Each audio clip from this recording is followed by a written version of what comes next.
Praise lord. హల్లెలూయా, హల్లెలూయా, హల్లెలూయా, హల్లెలూయా. స్తోత్రం, స్తోత్రం, స్తోత్రం, స్తోత్రం, స్తోత్రం, స్తోత్రం. ప్రార్థన చేసుకుందామండి. ప్రభువైన యేసుక్రీస్తు నామములో మీ అందరికీ ఇక్కడ బెతెస్దా గాడ్ మినిస్ట్రీ ద్వారా లైవ్లో వీక్షిస్తున్న మీకు ప్రభుపేట వందనాలు తెలియజేస్తున్నాను, శుభాలు.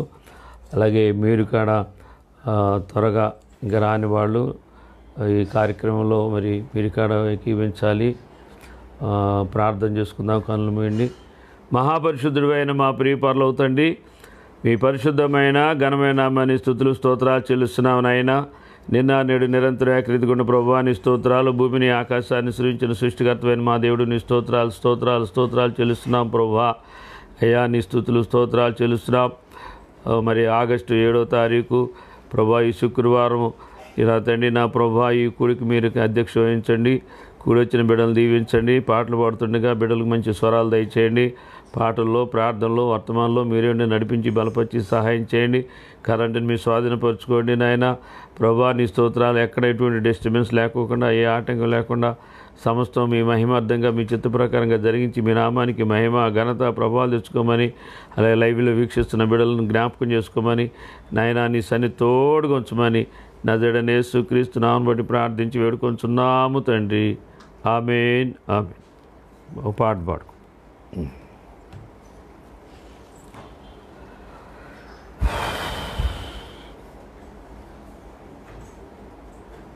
హల్లెలూయా, ప్రైజ్ లార్డ్. హల్లెలూయా, హల్లెలూయా.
నాశనకరమగు ఏ తెగులు రానే రాదు.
ప్రియమైన దేవుని పిల్లారా, మరి లైవ్లో వీక్షిస్తున్న మీ అందరికీ ప్రభుపేట వందనాలు తెలియజేస్తున్నాను.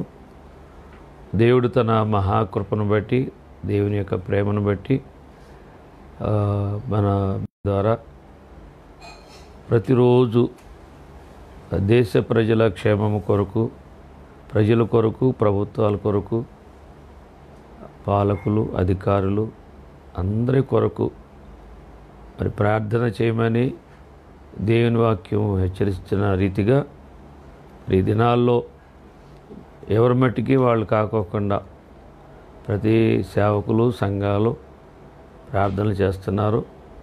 కానీ లైవ్లో ప్రపంచవ్యాప్తంగా అందరికీ ప్రార్థన ప్రోత్సాహకరంగా ఉండటానికి, అందరికీ ప్రార్థన ఆత్మ ప్రేరేపణ కలిగి ప్రార్థన చేయని వాళ్ళు కూడా ప్రార్థన చేయటానికి, మన ప్రార్థనల ద్వారా దేవుడు మన దేశానికి గొప్ప కార్యాలు చేయడానికి, ప్రజలకి క్షేమాభివృద్ధి కలగడానికి, రక్షణ కలగడానికి, నిజదేవుని తెలుసుకోవడానికి ఈ లైవ్ కార్యక్రమం, ప్రేయర్ లైవ్ ఏర్పాటు చేయడానికి ఉద్దేశం అది దేవుని యొక్క సంకల్పం. ప్రియులారా, మీరు కాడ మరి లైవ్లోకి వచ్చి ప్రతిరోజు కాడ ప్రార్థన చేస్తున్నారు. మీ ప్రార్థనలో అనేక మంది మీ మీద ఉన్న అభిషేకము, ఆత్మ, ఆ యొక్క ప్రార్థన ఎలా రానివాళ్ళు నేర్చుకోవడానికి, అలాగే అనేక మంది ప్రార్థించే విజ్ఞాపనాత్మ వాళ్ళ మీద కుమ్మరించబడినట్లుగా బలహీనులు బలపరచబడటానికి, అజ్ఞానంలో, అంధకారంలో ఉన్నవారు జ్ఞానంలోకి రావడానికి కూడా మన ప్రార్థనలో ఎంతగానో దేవుడు కోరుకుంటున్నాడు. దాన్ని బట్టి మీ అందరికీ నేను ప్రభుపేట వందనాలు తెలియజేస్తున్నాను. ఈ 4:30 నుంచి 6 గంటల వరకు మనం ప్రారంభించింది 6 ప్రారంభించాం. ఇంకా చాలామంది ప్రార్థన చేసేవాళ్ళు మరి ఉన్నారు కనుక 4:30 నుంచి 6 చేసాం. సోమవారం నుంచి 4 గంటల నుంచి 6 గంటలు, అంటే రోజుకు 2 గంటలు ప్రేయర్ టైం. కొంతమంది చెప్తున్నారు మేము 4ంటికే లేస్తామండి అని అంటున్నారు. కనుక మరి వాళ్ళు అందరికీ అవకాశం కలిగించాలి, కొత్త వారికి కూడా కలిగించాలి అనే ఉద్దేశంతోనే 4 నుంచి 6 2 గంటలు వచ్చే సోమవారం నుంచి 4 గంటల నుంచి 6 గంటల వరకు ప్రార్థనలో ఉంటే కనుక మీరు కూడా ప్రార్థించాలని ఒక ఆత్మ భారం ఉండాలండి. ఆ భారం ఉన్నప్పుడు ఆ యొక్క పశ్చాత్తాపంతో, కన్నీటితో మనం ప్రభు పాదాలు కడిగినప్పుడు నిశ్చయముగా మన మీదకి ఆ అభిషేకం మన మీదకి వస్తుంది. దేవుడు గొప్ప కార్యాలు దేవుడు చేస్తాడు. కనుక మీరు గమనించి ప్రార్థనకి కూడా మీరు సిద్ధపడండి. అలాగే నాకు తెలియచేయండి. ఎప్పటికప్పుడుగా నేను లిస్ట్ అవుట్ చేసి ఫేస్బుక్లో పెడుతున్నాను. ప్రార్థన రేపు ఎవరు చేయాలి, ఎల్లుండి ఎవరు చేయాలి నేను లిస్టులు పెడుతున్నాను. కనుక మీరు నాకు తెలియజేస్తే అలా నేను రొటీన్గా మీకు ఇక్కడ అవకాశం కలిగేటట్టుగా చూస్తాను. కనుక గమనించాలని ప్రభుపేట మనం చేస్తున్నాను. ఇప్పుడు ప్రార్థన అంశము ఏంటంటే దేవుని యొక్క జ్ఞానము. దాని గురించి మనం చిన్న ప్రార్థన చేసుకుందాం. మీరు కూడా ప్రార్థన చేయండి. దేవుడు మాట్లాడాలి మనతో. ఏదో మనం చెప్పాము, విన్నాము అని కాకోకుండా దేవుడు మన హృదయంలో మాట్లాడినప్పుడు, మన హృదయంలో దేవుని వాక్యం ఉన్నప్పుడు మన మనసు మారద్ది, మన ప్రవర్తన మారద్ది. గుణలక్షణాలు ఎదుటి వారికి మేలు కలిగించేది, దేవునికి మహిమ తెచ్చేటట్టుగా మన దేవుడు మార్చుకుంటాడు. కనుక దేవుని వాక్యము సత్యాన్ని అనుసరించి సత్యస్వరూపి ఆత్మ మనతో మాట్లాడినట్లుగా నేను నమ్ముతాను. కనుక మీరు కూడా నమ్మకంగా ప్రార్థన చేస్తే నిశ్చయముగా మన మధ్యన దేవుడు ఉండి మన పక్షంగా దేవుడు గొప్ప కార్యాలు చేస్తాడని నేను నమ్ముతున్నాను. ప్రార్థన చేసుకుందాం. సకల ఆశీర్వాదాలకు కారణభూతుడు అయిన మా ప్రియ పరలోక తండ్రి, మీ పరిశుద్ధమైన ఘనమైన నామానికి స్తుతులు స్తోత్రాలు చెల్లిస్తున్నాం ప్రభు. ఈ లైవ్ కార్యక్రమంలో ఇంతవరకు పాటల ద్వారా మీ నామానికి మహిమ తెచ్చుకున్నారు. చింతలుపుడే నీ దీనదాసుని కనికరించండి ప్రభువా. నాయనా, నా మాటలు మీ మాట దయచేయండి. ఒక మనిషి మాట వలన ప్రయోజనం లేదు నాయన. దేవుని మాట మనుషులకి మేలు కలుగుద్ది, విడుదల కలుగుద్ది నాయన. నా తండ్రి, జీవము కలుగుద్ది కనుక నీ జీవపు వాక్కులు మాకు దయచేయమని ప్రార్థన చేస్తున్నాను. నా తండ్రి, నా నోటి మాట, నా హృదయ జ్ఞానం మీకు అంగీకారంగా సహాయం చేయండి ప్రభా. మా చెవులు తెరవండి, మా హృదయాన్ని తెరవండి, మా మనసులు మార్చండి. మీకు ప్రయోజనకరంగా మేము ఉన్నట్లుగా సహాయం చేయమని ప్రతి బిడ్డని దర్శించండి. వినగలిగిన చెవులు దయచేయమని క్రీస్తునామమును బట్టి ప్రార్థించి వేడుకొంచున్నాము తండ్రి. ఆమేన్, ఆమేన్. దేవుని జ్ఞానము. ఈరోజు మరి కంటే లోక జ్ఞానం, మనుష్య జ్ఞానం, శాస్త్రుల యొక్క జ్ఞానము అని బైబిల్లో ఉంది. లోక జ్ఞానం అని ఉంది. అలాగే తత్వజ్ఞానము, దైవ జ్ఞానము, క్రీస్తు జ్ఞానము, జ్ఞానాల గురించి పరిశుద్ధ గ్రంథంలో రాయబడి ఉంది. హోషేయ ప్రవక్త అంటాడు, హోషేయ గ్రంథము 4వ అధ్యాయము 6వ వచనంలో ఏమంటాడంటే, నా జనులు జ్ఞానము లేని వారై నశించుచున్నారు. ప్రియులారా, నా అని హోషేయ ప్రవక్త ద్వారా దేవుడు చెప్తున్నాడు. నా జనులు అంటే దేవుని బిడ్డలు. లోకం గురించి చెప్పట్లేదు ఇక్కడ.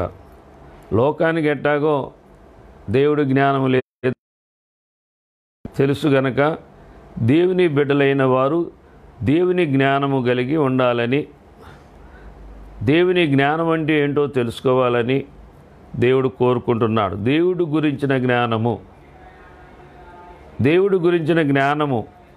మనం తెలుసుకున్నప్పుడు దేవుణ్ణి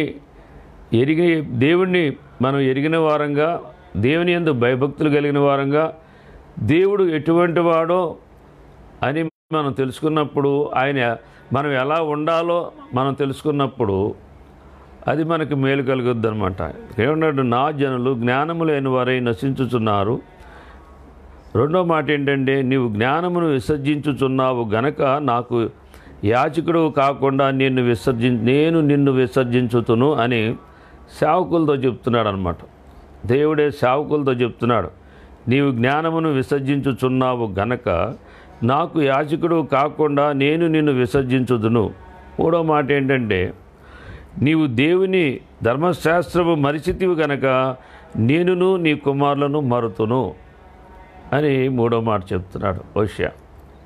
ఇక్కడ మనం మొదటి మాటగా నా జనులు జ్ఞానము లేని వారై నశించుచున్నారు అనే మాట మనం ఒకసారి పరిశీలన చేసినప్పుడు, జ్ఞానం ఇచ్చేవాడు దేవుడు. ఇప్పుడు ఏ మనిషికి ఏ జ్ఞానం కావాలి? చాలామంది చదువుకుంటున్నారు, చదువు ద్వారా వచ్చే జ్ఞానాన్ని బట్టి ఉద్యోగాలు చేసుకుంటూ తాను పోషించుకుంటున్నారు. అలాగే కొంతమంది లోకంలో ఉంటున్నారు, లోక జ్ఞానముతో యుక్తిగా ఎలా బతకాలో ఆ రీతిగా లోకాన్ని బట్టి వాళ్ళు జీవిస్తున్నారు. అలాగే ఇప్పుడు దేవుడు అంటున్నాడు, దేవుడు లోక జ్ఞానాన్ని బట్టి లోకంలో జీవించేవాళ్ళు, చదువు ద్వారా వచ్చే జ్ఞానాన్ని బట్టి వాళ్ళ భవిష్యత్తులో ఎదిగేవాళ్ళు, అంతవరకు లోకానికి సంబంధించింది, శరీరానికి సంబంధించింది. ఇక్కడ మన నుంచి దేవుడు కోరుకునే ఆత్మ జ్ఞానము, దైవ జ్ఞానం. దేవుడు ఆత్మై ఉన్నాడు కనుక దేవుడు నరావతారాన్ని ధరించుకుని నరులైన పాపులైన మన కొరకు యేసుక్రీస్తు ప్రభువుల వారు మరణించారు కనుక, యేసు ప్రభువే జ్ఞానమై ఉన్నాడు కనుక, ఆయనే సత్యమై ఉన్నాడు కనుక, ఆయన గురించి తెలుసుకున్నప్పుడు మనం నశించిపోకుండా జీవిస్తాం. ఆ దేవుని జ్ఞానం, జననము, ఆయన యొక్క మరి మరణము, ఆయన పునరుద్ధానము, అలాగే ఆ యొక్క జననములోనే ఆయన ఎలా జీవించాడో, ఎలా సేవ చేశాడో ఇవన్నీ ఇక్కడ మనం తెలుసుకోవాల్సిన విషయాలు. ఆయన అందరిలాగా మరి లోకరీతిగా ఆయన జన్మించలేదు. ఆయన దేవుని యొక్క కృప, దేవుని యొక్క సంకల్పంలో ఆయన పరిశుద్ధంగా పరిశుద్ధాత్మ చేత మరి కన్నికైన మరియకి గర్భములో క్రీస్తు ప్రభువుల వారు వచ్చినట్లుగా కన్నికి ఇద్దరు పురుషుడు స్త్రీ కలిస్తేనే సంతానోత్పత్తి కలుగుద్ది. కానీ ఆ రీతిగా కాకుండా జన్మ పాపం లేనివాడుగా, కర్మ పాపం లేనివాడుగా, మరి దేవాది దేవుడైన యేసు ప్రభువులు వారు ఈ లోకానికి ఎందుకు వచ్చారంటే, ఈ లోకములో అజ్ఞానములో అంధకారములో జ్ఞానము లేనివారుగా, మూర్ఖతరము వారుగా, వ్యభిచారతరముగా, మరి సత్యాన్ని విరుద్ధంగా అబద్ధములో అక్రముగా నశించిపోతున్న సమస్త మానవాళి కొరకు ఆయన ప్రాణం పెట్టి ఆయన మనకి నమ్మిన వారిని ఆయన విడిపించి రక్షించి ఆయన నిత్య జీవానికి వారసులుగా చేయటానికి యేసు ప్రభుల వారు ఈ లోకానికి వచ్చారు. ఆ వచ్చిన యేసు ఎవరైతే విశ్వసిస్తారో, ఎవరైతే ఆయన మాటలు వింటారో, ఎవరైతే ఆయన ఆత్మను కలిగి ఆయన ఎవరైతే పాపాలు కడుక్కుంటారో, ఆయన యొక్క వాక్యమైన ఉదక స్థానముతో హృదయాన్ని శుద్ధి చేసుకొని చెడు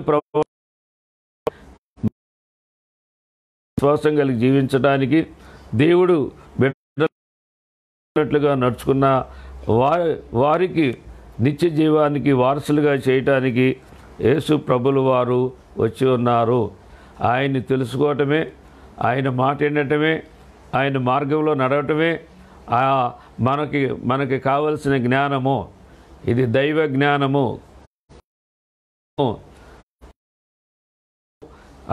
ఆయన ప్రతి పాపాన్ని కాడ ఆయన క్షమించగలిగిన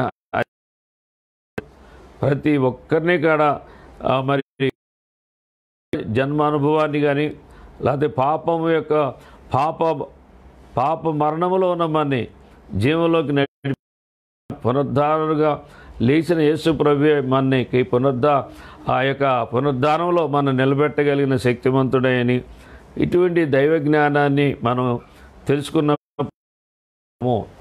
అందరూ పాపం చేస్తాం. విశ్వసించి నేను పాపిని మనం ఒప్పుకున్నప్పుడు మన కొరకు చిందించిన రక్తము, విమోచన రక్తము పాపాలని మనం విమోచిస్తాడని రక్షించబడతామని ఆయన నమ్మటం వల్లే మన పాపాలకి విమోచన కలుగుద్దని దేవుని వాక్యము ధర్మశాస్త్రము స్పష్టంగా చెబుతుంది. కనుక దేవుని వాక్యాన్ని మనం నమ్మినప్పుడు, మన పాపాలని మనం ఒప్పుకున్నప్పుడు, మనకి పాప క్షమాపణ పొందుకున్న తర్వాత మనము విశ్వాసులుగా మారి నీతిమంతులుగా మరి దేవుని యొక్క రాజ్యంలో మార్చగలిగిందే దేవుని జ్ఞానము. మరి దేవుని సువార్త అదే చెప్తుంది. సువార్తని మనం నమ్మితే, సువార్తలో ఉన్న శక్తి, యేసు ప్రభు గురించి మనం తెలుసుకుంటేనే యేసు ప్రభు లాగా మనం మారుతాం. దేవుని బిడలుగా మనం దేవుని మాట వినేటట్టుగా, దేవుడు చెప్పినట్లుగా నడుచుకునేటట్లుగానే మనం మార్చగలిగింది దేవుని జ్ఞానము, ధర్మశాస్త్రము అని మనం తెలుసుకోవాల్సిన వారమేనో. ఇక్కడ నీవు రెండో మాట ఏమిటంటే, నీవు జ్ఞానమును విసర్జించుచున్నావు గనక నాకు యాజకుడు కాకుండా నేను విసర్జించు. ఇవాళ చాలామంది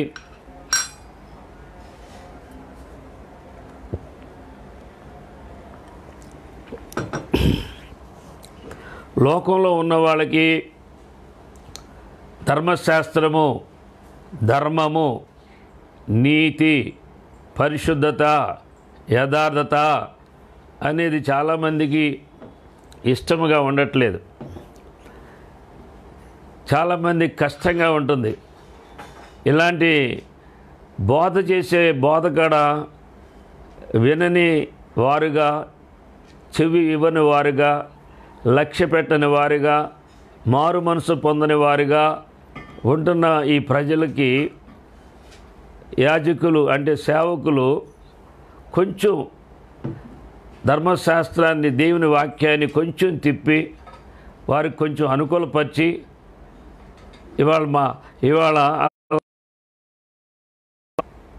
ఏమవుతుందంటే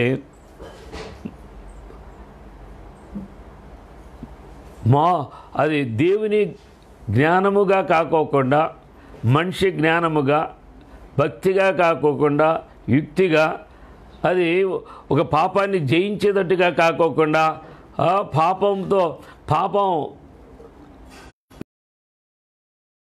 నేను వేష తయారు చేసే ఒక పద్ధతుల్లో ఈరోజు దుష్టుడు మోసం చేస్తున్నాడు. ఏం చెప్తాడు? కలిపి చెరపొద్దు అంటుంది. దేవుని వాక్యముతో దేన్ని చేర్చకూడదు. లోక సంబంధమైంది, యుక్తి సంబంధమైంది ఏది చేర్చకూడదు.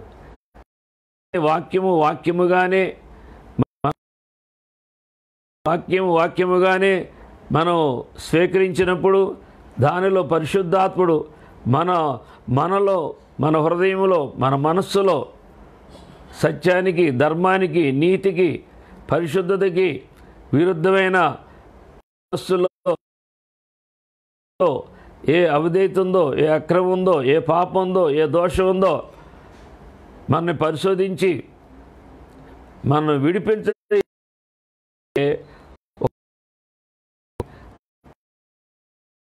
ఆ చిత్తానికి ఆటంకం ఏంటంటే లోక సంబంధమైన మాటలు చేర్చటం,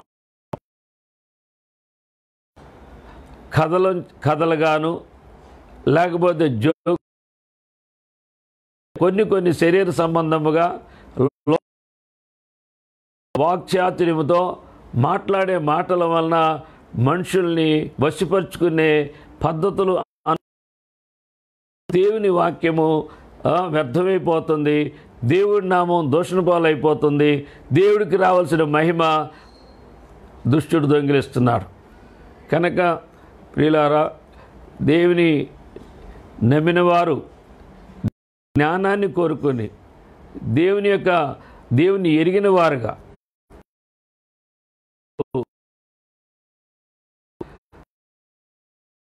ఎప్పుడు కాడ జీవములోకే నడిపిస్తాడు. కనుక ఆ జీవము మనని అనేక మందిని మనం జీవించడమే కాదు, అనేక మందిని అనేక మందిని దేవుడిని తెలుసుకునేటట్లుగా, మనం కలిగించేటట్లుగా దేవుడు మన నుంచి కోరుకుంటున్నాడు. ఒకళ్ళ నుంచి ఒకళ్ళు మనం దేవుడి జ్ఞానాన్ని మనం కలిగి ఉన్నప్పుడు, దేవునికి ఇష్టకరంగా మనం ప్రవర్తించినప్పుడు అది ఎదుటి వారికి మేలు కలిగిస్తుంది కనుక, సమాజానికి కూడా క్షేమాభివృద్ధి కలిగిస్తుంది కనుక, అట్లాగే వారి అనేక మందికి మేలు కనుక వల్ల మహిమ కలుగుద్ది. కనుక ప్రియులారా, మనము దేవుని యొక్క ధర్మశాస్త్రానికి, దేవుని యొక్క మనము దాని వంటికి మనము ప్రతిష్ఠించుకునేవారిగా మనం ఉన్నప్పుడు నిజంగా దేవునికి జ్ఞానము కలిగిన వారుగా, బుద్ధి కలిగిన వారుగా, దేవుని యొక్క బిడ్డలుగా, దేవుని అంగీకరించే వారికి ఉన్నప్పుడు, దేవుడిని మన వాక్యాన్ని మనం అంగీకరిస్తే దేవుడు మనల్ని అంగీకరిస్తాడు. దేవుడిని మనం ప్రేమిస్తే దేవుడు మనల్ని ప్రేమిస్తాడు. దేవుడి జ్ఞానాన్ని మనం కోరుకుంటే నిజముగా జ్ఞానం ఇచ్చేవాడే మరి యెహోవా గనక నిశ్చయముగా మనకి ఈ ఆత్మీయంగా ఈ లోకంలో జీవించేటట్లుగా, ఆత్మీయంగా ఈ లోకంలో ఫలించేటట్లుగా మనము దేవుడే మనకి తోడుగా ఉండి నడిపిస్తాడని దేవుని వాక్యము స్పష్టముగా మరి లేఖనాలు ఎన్ని చదవట్లేదు కానీ చాలా ఈ జ్ఞానాన్ని గురించి ఎన్నో వాక్యాలు ఉన్నాయి. అలాగే ఇక్కడ సేవకులు కూడా ఎలా ప్రవర్తించాలి, ఎలా బోధించాలి అనే విషయాలు కూడా దేవుని వాక్యం స్పష్టంగా రాయబడి ఉంది. అందుకని సేవకుడైన వాక్యం తెలుసుకుని ఉంటే మనం వినే వాక్యము దేవుని యొక్క ధర్మశాస్త్ర, దేవుని నీతి సంబంధించిన, విశ్వాస సంబంధించిన, భక్తి దేవుని అనే ఒక జ్ఞానం మనిషికి లేకపోతే చాలామంది ఈ రోజుల్లో దేవుళ్ళో ఉన్నట్టుగా ఉండి రక్షణ పొందినట్టుగా పొంది, లేకపోతే వారు మార్పు లేని వారుగా ఉంటే, దేవుని యొక్క విడుదల లేని వాళ్ళుగా ఉంటే మరి మనం ఎంతగానో నశించిపోతామని, సరైన దేవుని జ్ఞానము, ఆత్మ జ్ఞానము, దైవ జ్ఞానము మనం కలిగి ఉండాలని ఈరోజు నేను నిత్యం పరిశీలించుకోవాలి. ఏ జ్ఞానాన్ని ఆధారం చేసుకుని బ్రతుకుతున్నాం, ఏ జ్ఞానంతో జ్ఞానాన్ని బట్టి ప్రవర్తిస్తున్నాము అని మన ప్రవర్తన విషయంలో మనం పరిశీలన చేసుకోవాలని దేవుడు హెచ్చరిస్తున్నాడు. రెండో మాట ఏంటి? నీవు జ్ఞానమును విసర్జించుచున్నావు. సేవకుడైనా విశ్వాసైనా దేవుని ధర్మశాస్త్రం అంటే వాక్యమే. వాక్యాన్ని మనం అంగీకరించాలి. వాక్యాన్ని మనం విసర్జించి దేవుడు మనం సేవకుడి కాడ సంఘంలో వాక్యం పోతే దేవుని మాటే దానికి ఏది కలిపినా లేకపోతే ఎలా మనం ప్రవర్తించినా దేవుడు మనల్ని విసర్జిస్తాడంట. సంఘాన్ని విసర్జిస్తాడు.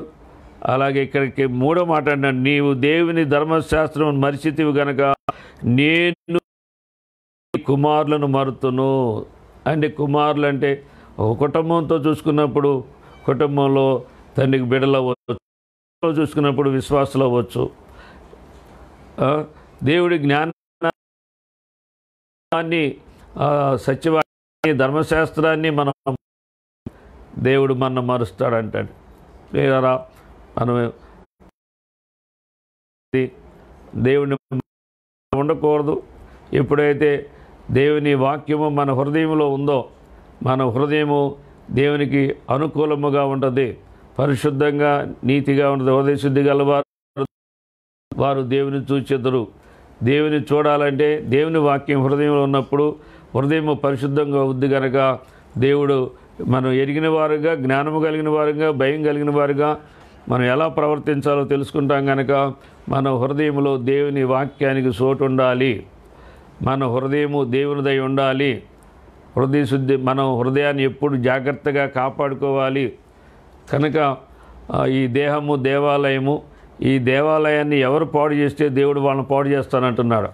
అందుకని మనం విలువ పెట్టి కొనబడిన వారం, ఆయన స్వరక్తంతో మనం కొనుక్కున్నాడు కనుక మనం ఆయన వారము. దేవుడు మన దేవుడు అవ్వాలంటే మనము ఆయన వాక్యాన్ని అంగీకరించాలి. ఆయన్ని మరి ఆయన వాక్యాన్ని మనం అంగీకరించినప్పుడు ఆ వాక్యమే, నా మాటలు మీలో నిలిచి ఉండినేళ్ళ మీకు ఏది ఇష్టమో అడగమంటున్నాడు. నా యందు మీరును, మీ యందు నా మాటలు నిలిచి ఉండినేళ్ళ. అది దేవుని వాక్యము నిలిచి ఉన్నప్పుడే, విశ్వాసము కలిగి ఉన్నప్పుడే మనము దేవుడికి ప్రార్థన చేస్తే ఆ ప్రార్థన దేవుడు ఆలకిస్తాడని దేవుడి వాక్యం స్పష్టంగా తెలియజేయబడుతుంది. మరి మన కొరకు మరణించిన యేసు కొరకు మనం జీవించాలి. ఆ జీవించే విధానమే ఆ దైవ జ్ఞానము. ఈ లోకములో పాపం చేయకోకుండా భక్తిగా, నీతిగా మనం ఎలా జీవించాలో అనే ధర్మశాస్త్రం మనకు బోధిస్తూ ఉన్నది. సత్యం మనకు బోధిస్తుంది కనుక సత్య స్వరూపి ఆత్మ ఆ బోధని మనలో ఫలింపచేసి ఆ బోధలో మన నిలబెట్టి మన బలపరిచి ఆ క్రియారూపంలో మరి మన ప్రవర్తనలో ఆ నీతిగాను మంచిగా ప్రవర్తించే ప్రవర్తన అది దేవుని జ్ఞానం వల్ల, పరిశుద్ధాత్మ వల్ల కలుగుద్ది గనక మరి ఆ రీతిగా ఉండాలని దేవుడు కోరుకుంటున్నాడు. మనం ఫలించేవారుగా ఉండాలని కోరుకుంటున్నాడు. మీరు బహుగా ఫలించడం వల్ల నా తండ్రి మహింపరచబడతాడని దేవుడి వాక్యం చెప్తుంది. ఎవరు ఫలిస్తారంటే దేవుని వాక్యాన్ని అంగీకరించిన వాళ్ళు, దేవుని ఆత్మకు లోబడిన వాళ్ళు, దేవుని భయం కలిగిన వాళ్ళు మరి ఫలిస్తారు. కానీ మరి ఇంకా వేరొక మన ధర్మశాస్త్రాన్ని విసర్జించి లోక జ్ఞానాన్ని కలిగి ఎవరు కూడా ఫలించలేరు అని దేవుని వాక్యము తెలియజేయబడుతుంది. ప్రియులారా, మరి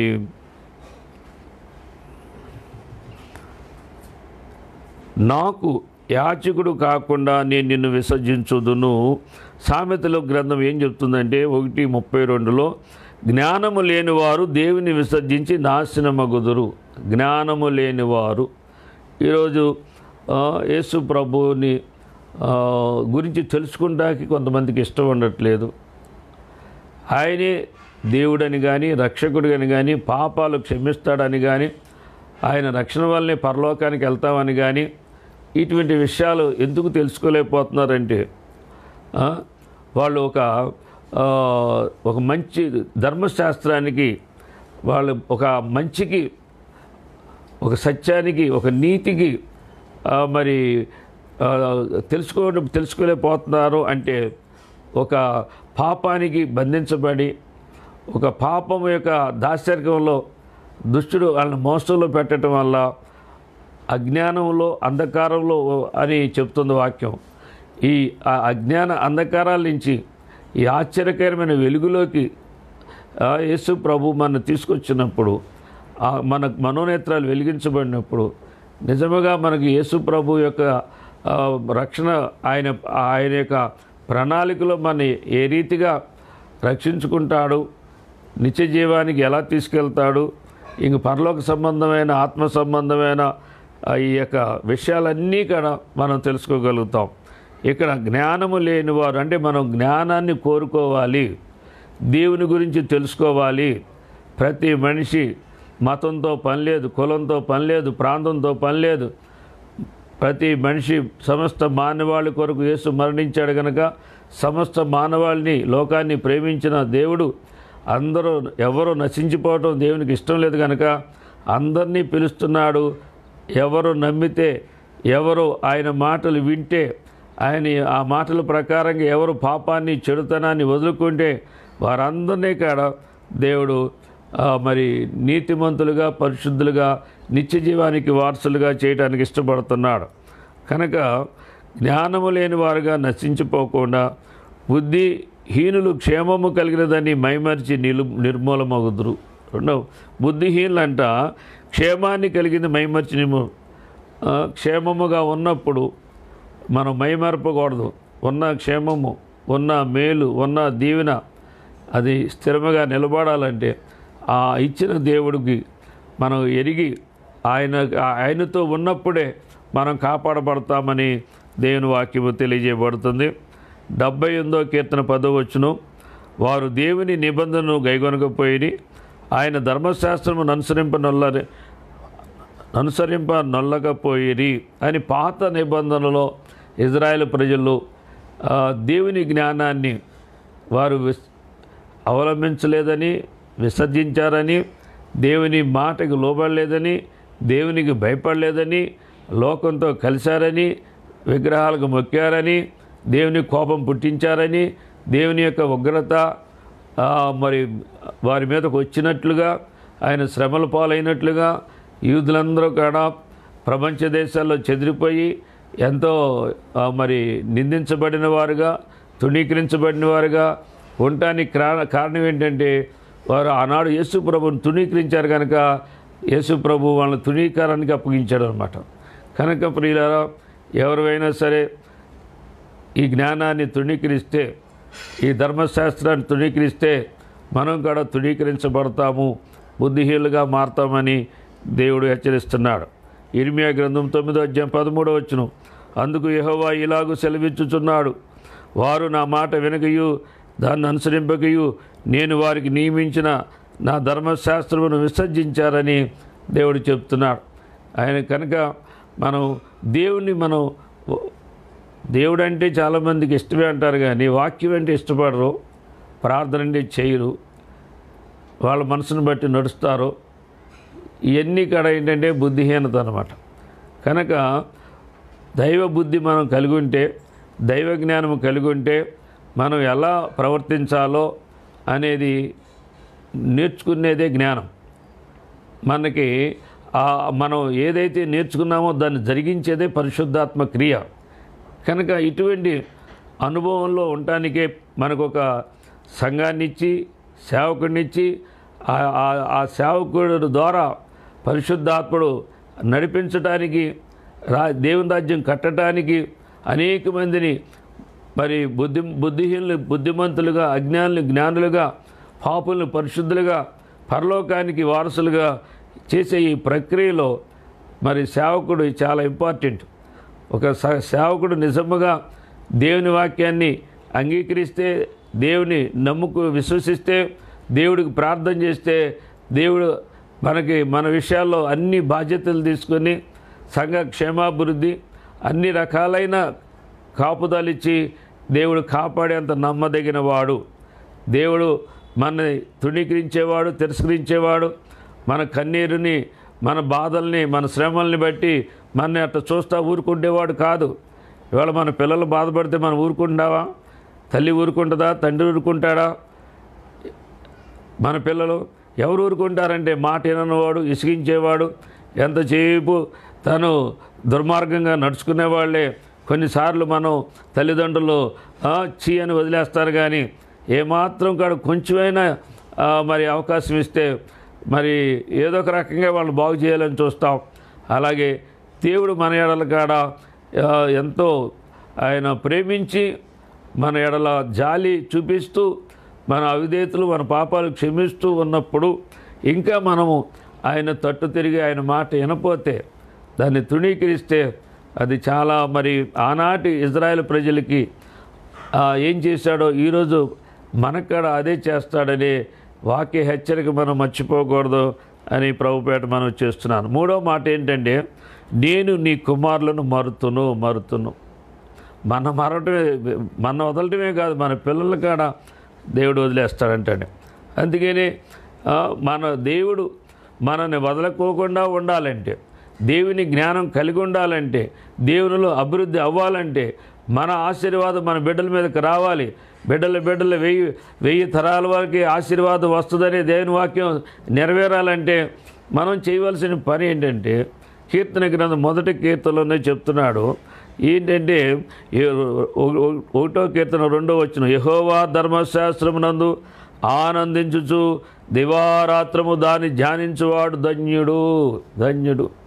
ఇదండి ధర్మశాస్త్ర. దివారాత్రం ఎప్పుడు, రాత్రనగా పగలనగా ఎప్పుడు ఖాళీ ఉంటే అప్పుడు వాక్యము చదువుతూ ఆనందముగా దేవుని వాక్యాన్ని, దేవుని జ్ఞానాన్ని, దేవుని విషయాల్ని మనం తెలుసుకోవాలనే ఆసక్తి కలిగి మరి ఇష్టంగా సంతోషంగా ధ్యానించేవాడు ధన్యుడు అంటాడు. ధర్మశాస్త్రానికి చెవి ఇచ్చినవాడు ధన్యుడు. దాన్ని మనసులో పెట్టుకున్నవాడు ధన్యుడు. దాన్ని ప్రవర్తనలో కనపరిచేవాడు ధన్యుడని దేవుని వాక్యము తెలియజేయబడుతుంది. అలాగే కీర్తన 37 వచనంలో, వారి దేవుని ధర్మశాస్త్రం వారి హృదయంలో ఉన్నది, వారి అడుగులు జారవు. దేవుని స్తోత్రాన్ని చెప్దాం. హల్లెలూయా. దేవుని వాక్యము ఎవరు హృదయంలో ఉంటే వారి అడుగుల్ని దేవుడు స్థిరపరుస్తాడు. వారి అడుగులు జారవని దేవుడు స్పష్టంగా చెబుతున్నాడు. ప్రియులారా,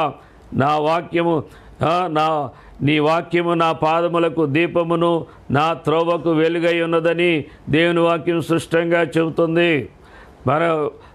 మన కన్నులకు వెలిగించేది వాక్యము, కళ్ళు తెరిపించేది వాక్యము, మనకు దారి చూపించేది వాక్యము.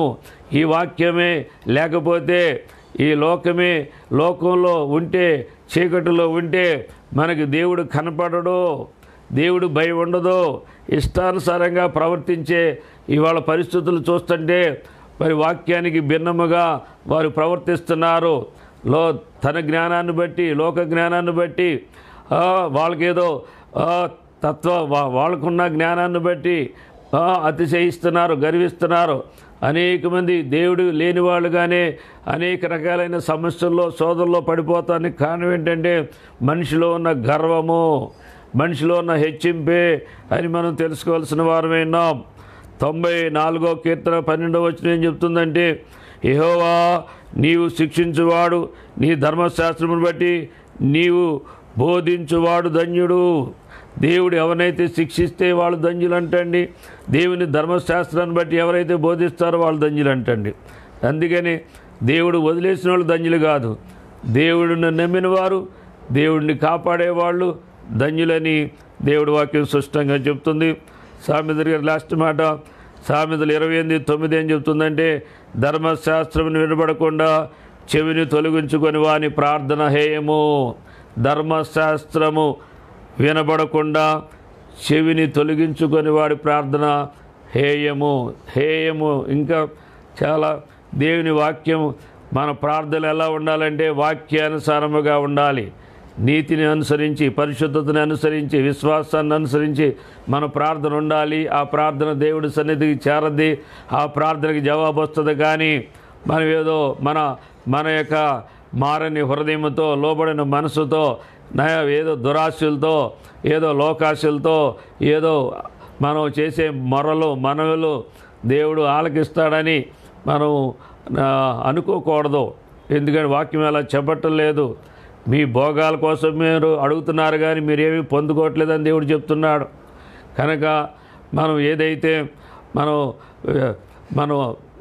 విశ్వసించిన దాని ప్రకారముగా దేవుని దైవ చిత్తానుసారముగా మనం ప్రార్థించినప్పుడు, మనం నమ్మినప్పుడు దేవుడు నిశ్చయముగా మన ప్రార్థన ప్రతిఫలం ఇస్తాడని దేవుని వాక్యము తెలియచేయబడుతుంది. ప్రియులారా, అటువంటి మరి ఈ 3 విషయాలు మనం పరిశీలించుకొని హోషేయ గ్రంథంలో చెప్పిన రీతిగా, ప్రవక్త ద్వారా దేవుడు చెప్పే రీతిగా మనం పరిశీలించుకోవాలి.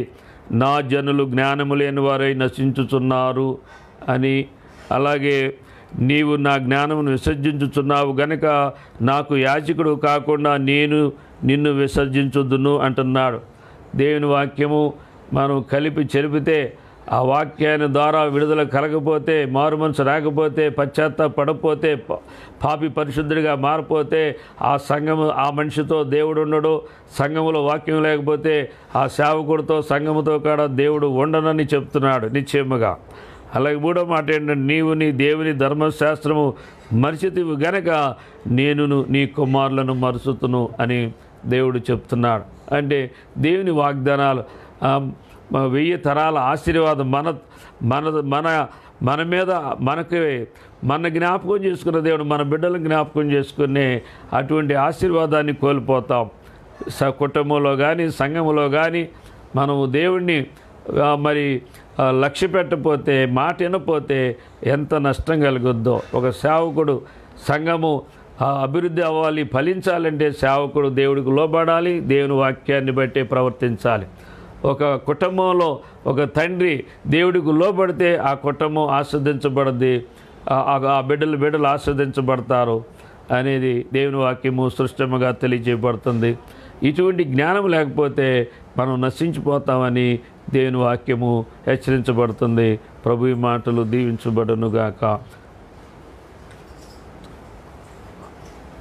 ఒక పాట పాడుకున్న తర్వాత ప్రార్థన చేసుకుందాం.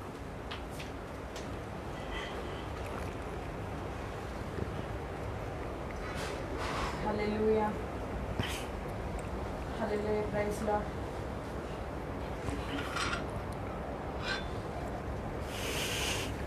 హల్లెలూయా.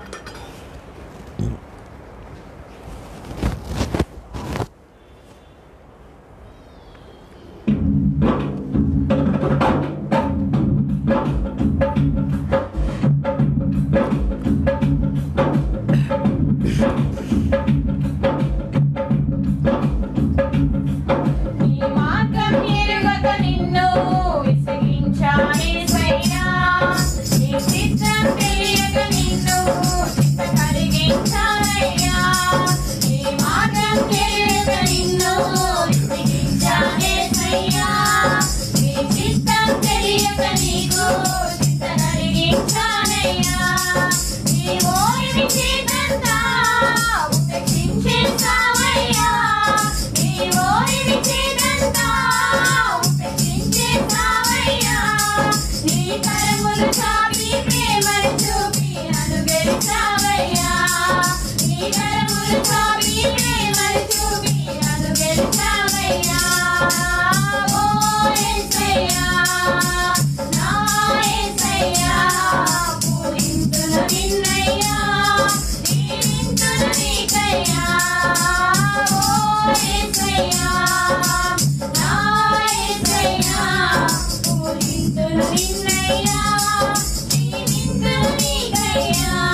ప్రైజ్ లార్డ్, హల్లెలూయా.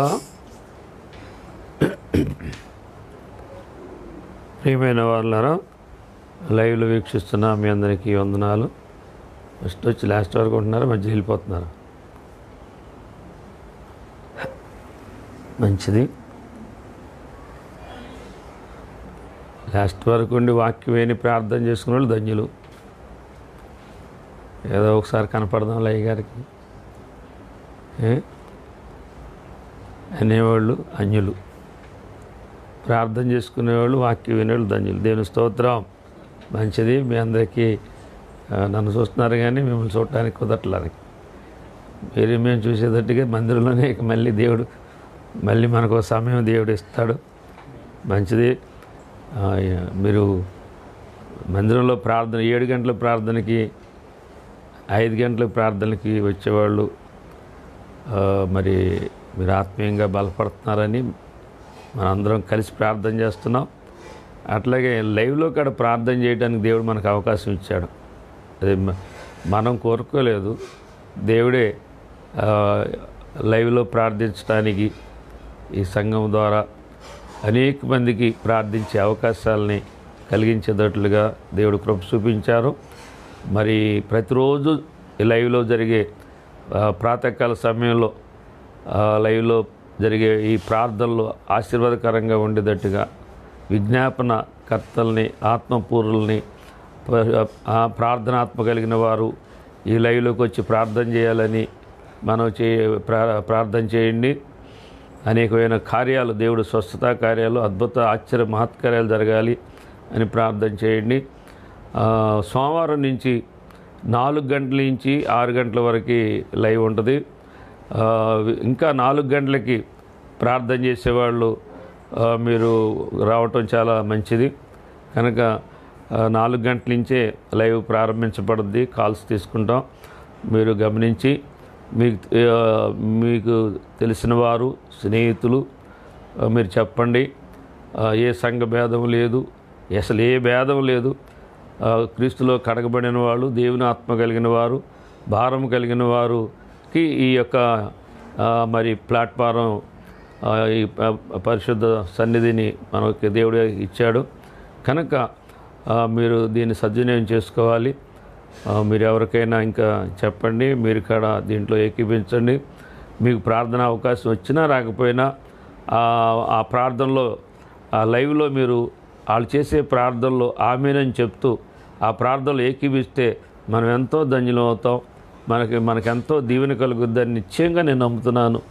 ఎందుకంటే దేవునితో మాట్లాడే అనుభవం హృదయపూర్వకంగా, మనఃపూర్వకంగా, ఆత్మానుసారంగా ప్రార్థించే ప్రార్థనలో మన హృదయాల్ని కదిలిస్తుంది.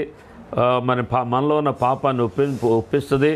మన దిద్దుద్ది కనుక ప్రార్థన, బలమైన ప్రార్థనలో మనం వింటాం, ఆ ప్రార్థనలో ఏకీభించడం మనకు చాలా మంచిదని నిశ్చయంగా చెప్తున్నాను. దీన్ని ఎవరు అశ్రద్ధ చేయొద్దు. అది శ్రేష్టమైన ప్రాతకాల సమయం, చాలా శ్రేష్టమైంది. దైవసన్నిధిలో కూర్చొని దేవుని వాక్యాన్ని ధ్యానిస్తూ ప్రార్థన చేసుకునే ఆ సమయాల్ని మనం వ్యర్థపరచొద్దు. యేసు ప్రభు అలాగే జీవించారు, అపోస్తులు అలాగే జీవించారు, భక్తులు అలాగే జీవించారు. కనుక వాళ్ళ ద్వారా దేవుడు గొప్ప కార్యాలు జరిగించారు. కనుక మనం ఆ రీతిగా కాడ నడుచుకోవాలని మరొకసారి మీకు మనం చేస్తున్నాను. గమనించి నిద్ర లెగలేని పెందలకాడు పడుకొని వేకుజామున లెగవండి. సెల్ ఫోన్లు కొంచెం పక్కన పెట్టేస్తే నిశ్చయంగా మీరు లెగ్గలుగుతారు. కనుక గమనించాలని మనం చేస్తున్నాను. అలాగే వచ్చే ఆదివారం ప్రభు బల్ల ఉంటుంది. మీరు యోగ్యంగా సిద్ధపడి తీసుకోవాలని మనం చేస్తున్నాను. మీ ఇంటికే ప్రభు బల్ల తీసుకుని వస్తారు. పోయినసారి వచ్చినట్టుగా దయప్రసాద్, రాజ్పాల్ గారు, ప్రశాంతి వచ్చారు. ఈ వారం కూడా ఆదివారం వస్తారు. అలాగే మరి బుధవారం నాడు స్త్రీల కోట ఉంటుంది. మీరందరం కూడా సిద్ధంగా ఉండాలని అమ్మగారి కొరకు ప్రార్థన చేయండి. అమ్మగారు బుధవారం నాడు స్త్రీల కోటలో వాక్యం చెప్తారని నేను చేస్తున్నాను. ప్రార్థన చేసుకుందాం. కన్నులు మూయండి. మహాపరిశుద్ధుడైన మా ప్రియ పరలోక తండ్రి, మీ పరిశుద్ధమైన ఘనమైన నామానికి స్తుతులు స్తోత్రాలు చెల్లిస్తున్నాం. ప్రభువా, నాయన నీ స్తోత్రాలు స్తోత్రాలు స్తోత్రాలు స్తోత్రాలు చెల్లిస్తున్నాం. నాయన జ్ఞానము లేక జనులు నశించిపోతున్నారని, దేవుని జ్ఞానము కలిగి ఉండాలి. ఆ జ్ఞానము లేక జనులు నశించిపోతున్నారని హోషేయ నాయన గ్రంథము ద్వారా ప్రవక్త ద్వారా మాట్లాడుతున్నారు. దేవా కనికరించండి నాయన. మేము ఎన్ని కలిగి ఉన్నప్పటికైనా, ఎంత ఈ లోక జ్ఞానము కలిగి ఉన్నప్పటికైనా, మరి నాయన ఏ జ్ఞానము కలిగి ఉన్నప్పటికైనా దైవ జ్ఞానము లేనప్పుడు, మా రక్షణ గురించి తెలియనప్పుడు, రక్షణ గురించి తెలియనప్పుడు, మేము పాపము మాలో ఉన్న పాపాన్ని చెడుతనాన్ని తీసివేసుకునే జ్ఞానం లేనప్పుడు, బుద్ధిహీనులుగా ఉన్నప్పుడు మేము ఎంతగానో నశించిపోతాం తండ్రి. నాయన నా తండ్రి మీరే కనికరించండి, కృప చూపించండి. నాయన జ్ఞానం ఇచ్చే దేవుని తెలుసుకునేటట్లుగా, ఆ దేవుని మాటినేటట్లుగా, ఆ దేవుని మాటని అంగీకరించి మీ కృపకు పాత్రలు ఉన్నట్టుగా సహాయం చేయండి. వాక్యం అందరిలో ఫలింపు దయచేయండి. అలాగే తండ్రి నాయన ఈ లైవ్ కార్యక్రమాన్ని వీక్షిస్తున్న ప్రతి బిడ్డని పేరు పేరు దీవించండి. ఎవరైతే బలహీనంగా ఉన్నారో బలపరచండి. ఆత్మలో ఇంకా నాయన ఆత్మలో ఇంకా బలపరచండి. నాయన మీ జ్ఞానంతో నింపండి, మీ కృపతో నింపండి. నాయన కుటుంబ పరిస్థితులు, నాయన నా తండ్రి ఆర్థికమైన పరిస్థితులు, ఏ పరిస్థితుల్లో ఉన్నారో, ఏ బలహీనతలో ఉన్నారో, ఏ భయములో ఉన్నారో, ఏ చింతలో ఉన్నారో వాటన్నిటి నుంచి నీ వాక్యము ద్వారానే విడిపిస్తావు ప్రభా. నాయన నీ వాక్యములో నాయన నీ ధర్మశాస్త్రంలో ఉన్న నీతి, నీ వాక్యంలో ఉన్న శక్తి మమ్మల్ని ప్రభా ఈ లోక పరిస్థితులన్నిటి నుంచి, అజ్ఞాన అంధకారాల నుంచి విడిపిస్తుంది కనుక అటువంటి కృప ప్రతి బిడ్డకి మీరు దయచేయమని ప్రార్థన చేస్తున్నాను తండ్రి. నాయన నీ స్తోత్రాలు. భారతదేశాన్ని జ్ఞాపకం చేసుకోండి, మా రాష్ట్రాన్ని జ్ఞాపకం చేసుకోండి. పరిస్థితులన్నీ నీ చేతులకు అప్పగిస్తున్నాం. రోజు మా భారతదేశం కొరకు, ప్రపంచ దేశంలో కొరకు నాయన నా తండ్రి కరోనా నాయన విజృంభణలో ఎంతోమంది ప్రభా నాయన నా తండ్రి ఎంతోమంది నా తండ్రి ఈ యొక్క మరి వ్యాధి బారిన పడి నాయన మరణపు అంచులకి వెళ్తున్నారు. కొంతమంది నా తండ్రి నాయన వారు ప్రభా మళ్ళీ రికవర్ అవుతున్నారు. కొంతమంది వృద్ధులు ప్రభా వ్యాధిగ్రస్తులు చనిపోతున్నారు. నాయన ప్రభా కనికరించండి నాయన. చనిపోయిన కుటుంబాలను మీరు ఆదరించండి ప్రభా.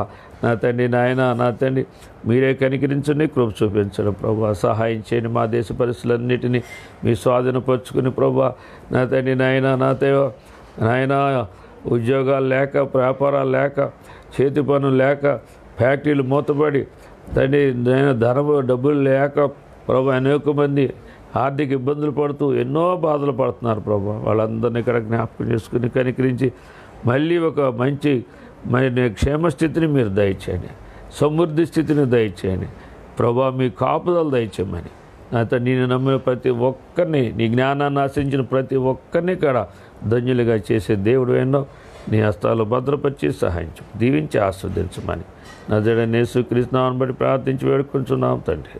ఆమేన్.